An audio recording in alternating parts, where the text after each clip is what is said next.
The private dining room at Bella Vista smelled like expensive wine and my father's favorite cigar smoke, the kind he only brought out for special occasions. 65 candles waited on an elaborate chocolate torte at the center of the table, unlit while my brother Ethan held court about his new BMW. 52,000, he was saying, for maybe the third time. But I got them down to 5.9% interest. 72 months, totally manageable payments. My mother leaned forward, genuinely fascinated. And it has the premium sound system? Harman Kardon, 14 speakers. You have to hear it, Mom. It's like a concert hall. My father nodded approvingly. Smart financing, son, building that credit history. I worked through my risotto, offering the occasional polite nod, functionally invisible as I'd been at these family gatherings for the better part of a decade. 25 guests filled the room. Aunts, uncles, cousins, family friends, and not one of them had asked me a single question all evening. That's when Catherine Reynolds walked in. Catherine wasn't just my attorney. She was the real estate lawyer who'd handled every property transaction I'd made for the past 10 years. She also happened to be my father's law school classmate, someone my parents had stayed close with for 40 years, which made her the perfect witness to what was about to unfold. Robert, happy birthday. She made her way to our table, embracing my father warmly. I'm so sorry I'm late. Traffic was a nightmare.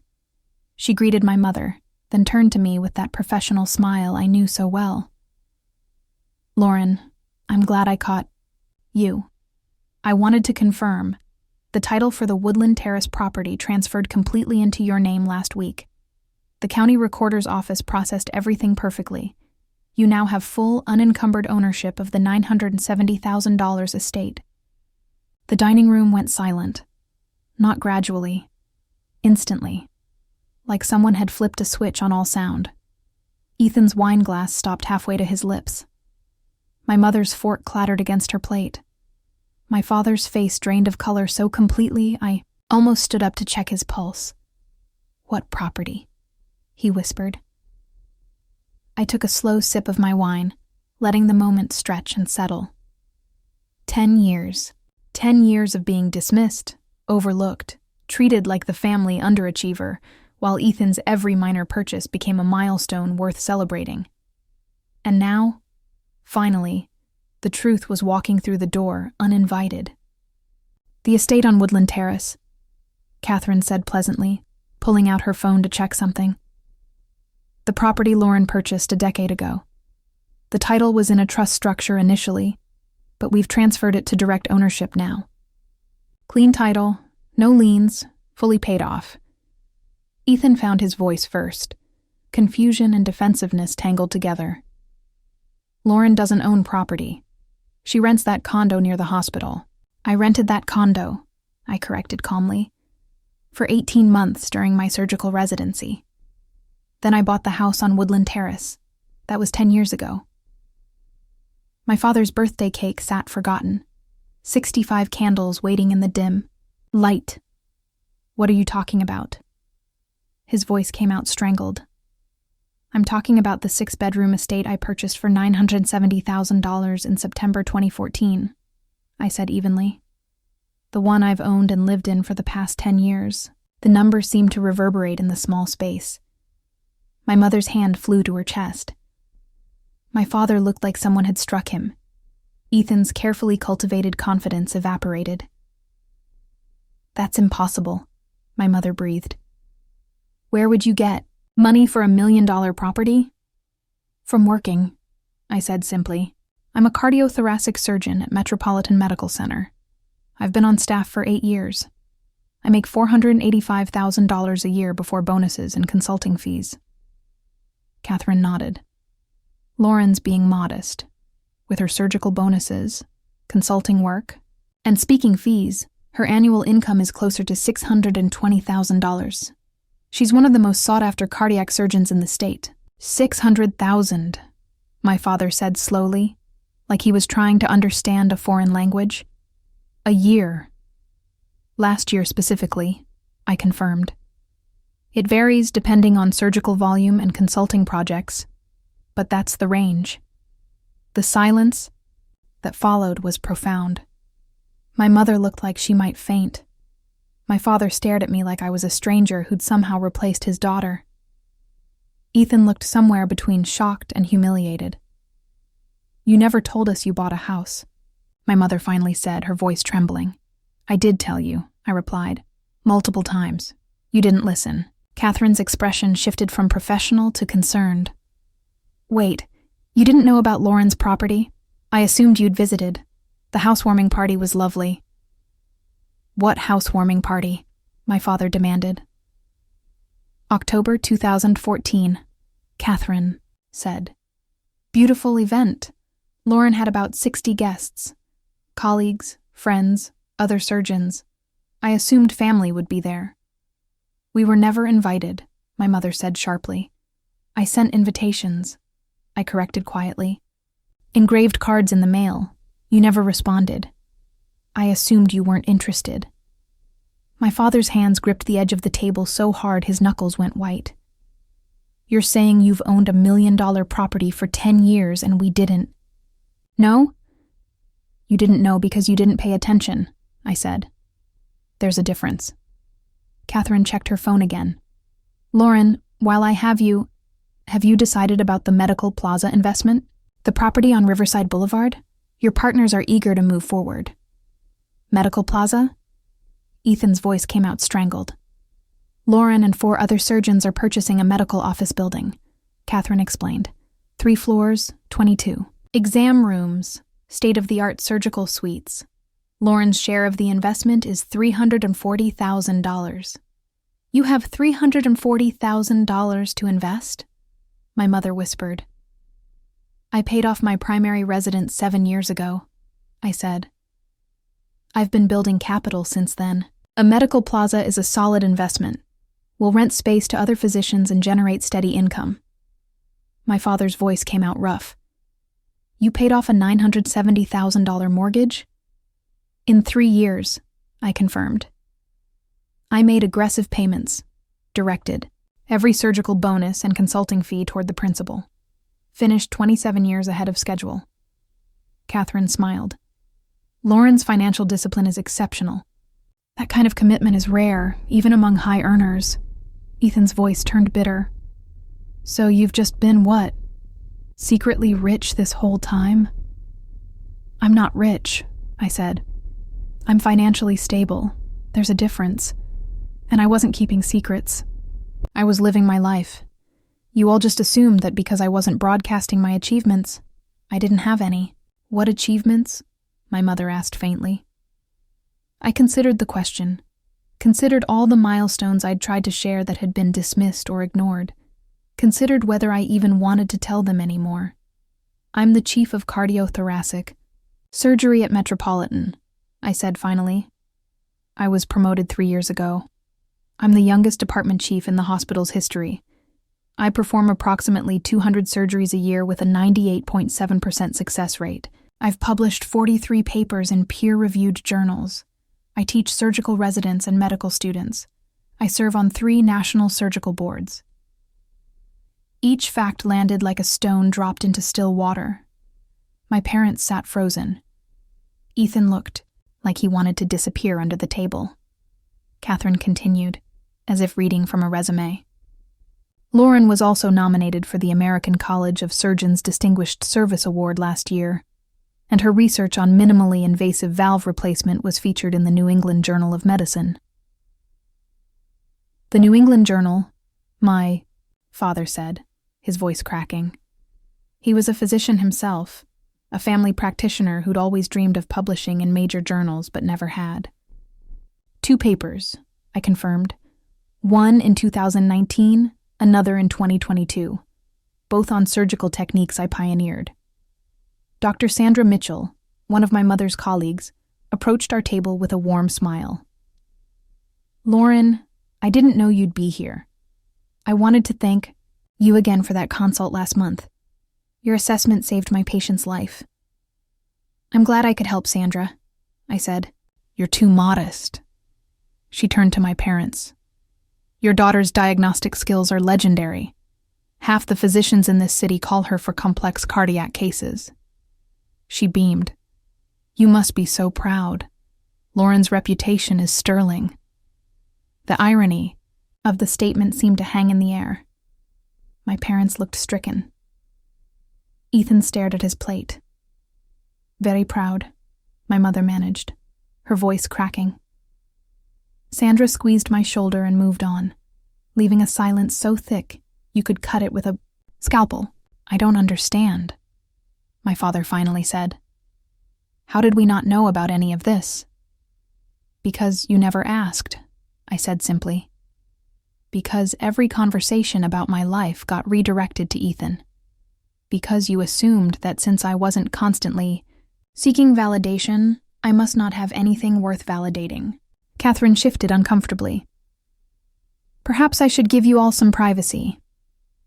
No, stay, I said. There's nothing private about this. It's just facts finally coming to light. My father's voice turned defensive. We've always supported your career, Lauren. Have you? I asked quietly. Can you tell me what hospital I work at? What my specialty is? What surgeries I perform? The silence was damning. My father's jaw worked. My mother looked away, tears forming. Metropolitan Medical Center, Catherine provided gently. Cardiothoracic surgery. She performs everything from coronary bypass to valve replacements to heart transplants. Lauren's waiting list is 6 months long because patients specifically request her. Heart transplants, my mother whispered. I performed my first transplant 4 years ago, I said. I've done 17 since then, all successful. Ethan stood abruptly, his chair scraping against the floor. I need some air. Sit down, my father said sharply. Why? Ethan demanded. So I can hear more about how Lauren's perfect? How she owns a mansion while I'm financing a BMW? Your BMW is lovely, my mother said reflexively. It's a $52,000 car with a 72-month loan, I said. I'm not diminishing it, but I just paid $340,000 cash for a partial ownership stake in a medical building. The two aren't comparable. The comparison seemed to wound Ethan. He sat back, down heavily, his face red. My father turned to Catherine. What else don't we know? Catherine hesitated, looking at me for permission. I nodded. Lauren owns the Woodland Terrace estate free and clear, valued at approximately $1.3 million now, Catherine said. She also owns 2 rental properties, a duplex and a small apartment building. Total real estate holdings of roughly $2.1 million. She has retirement accounts exceeding $580,000, investment accounts of approximately $420,000, and liquid assets of about $150,000. Her total net worth is approximately $3.2 million. The number seemed to suck all the oxygen from the room. My mother actually gasped. Ethan's face went from red to pale. My father looked like he might be sick. $3 million, my father repeated mechanically. $3.2 million, I corrected, give or take depending on market conditions. You're a multimillionaire, Ethan said, at 39 years old. 38, I corrected. I turn 39 next month. Not that you'd know. You haven't remembered my birthday in 6 years. The accusation landed hard. My mother started crying in earnest. My father's hands trembled. We remember your birthday, my mother protested weakly. Do you? I asked. Last year you sent a card 2 weeks late with Ethan's girlfriend's name on it because you grabbed the wrong envelope. The year before that, you forgot entirely until I called to thank you for the gift that never came. The specificity of the memories seemed to break something in my mother. Her sobs intensified. Catherine stood. I really should go. Lauren, I'll email you the final documents tomorrow. Thank you, Catherine, I said, for everything. She squeezed my hand once, shot a disapproving look at my parents, and left. The absence of her professional presence somehow made the tension worse. My father found his voice, rough with emotion. "What do you want from us, Lauren?" "Nothing," I said, and realized it was true. "I wanted you to be proud of me. I wanted you to notice my achievements. I wanted you to treat me like I mattered as much as Ethan. But I stopped wanting those things. About 5 years ago." "We do treat you like you matter," my mother insisted. "Do you?" I asked. "You spent 40 minutes tonight listening to Ethan describe his car payment. You didn't know I owned a $1.3 million estate. You didn't know I was department chief. You didn't know I'd published in the New England Journal. You didn't know I perform heart transplants. What exactly about that suggests I matter to you?" The silence was absolute. Several guests at nearby tables had stopped pretending not to listen. Everyone was watching now. "We love you," my father said desperately. "You love the idea of me," I corrected. "The daughter you think I am. Struggling. Unremarkable. Less impressive than Ethan. But that daughter doesn't exist. She never did. And I'm tired of being treated like her." I stood, collecting my purse. My father reached for me. "Lauren, please don't leave. It's my birthday." "Then celebrate it," I said. "With Ethan and his car payment, with the family members who actually pay attention to you. But I'm done pretending this is okay." "What's not okay?" my mother asked through her tears. "All of it," I said. 10 years of invisibility.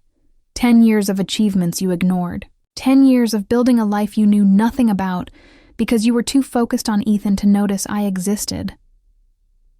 "That's not fair," Ethan protested.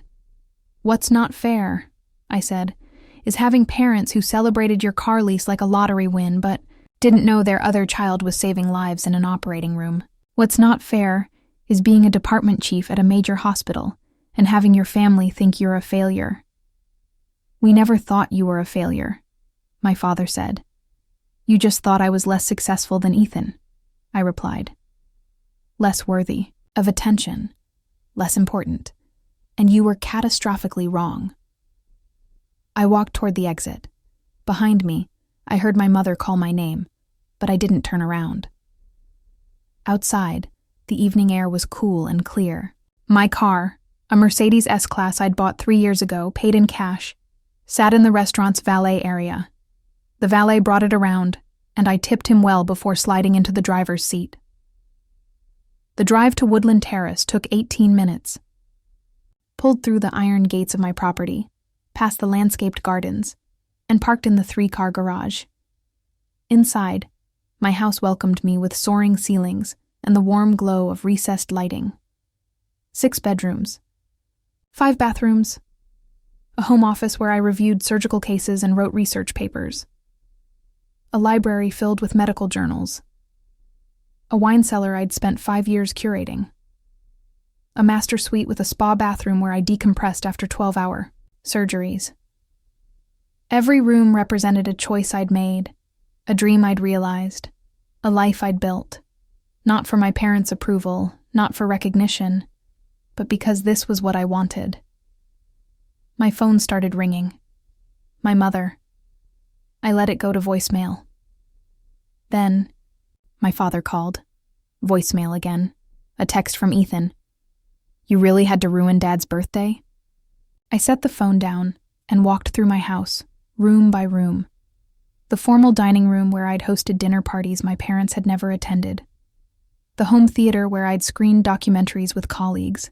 The guest wing that had housed visiting surgeons, but never family. The anger I'd expected didn't come. Instead, there was just clarity. Cold, clean, undeniable clarity. I'd spent 10 years trying to make them see me. 10 years of gentle mentions and subtle invitations and hopeful moments where I'd thought maybe this time they'd notice, they'd care, they'd be proud. They hadn't noticed because they hadn't wanted to. Ethan was easier. His struggles were relatable. His achievements were understandable. His life fit their narrative. A daughter who quietly built a multi-million-dollar net worth while saving lives, didn't fit the story they wanted to tell. My phone buzzed. A text from Catherine. "You handled that with incredible grace. Proud of you." I smiled and texted back, "Thank you for being there." Another buzz. "My mother. Please call. We need to talk about what happened tonight." I stared at the message for a long moment, then set the phone aside without responding.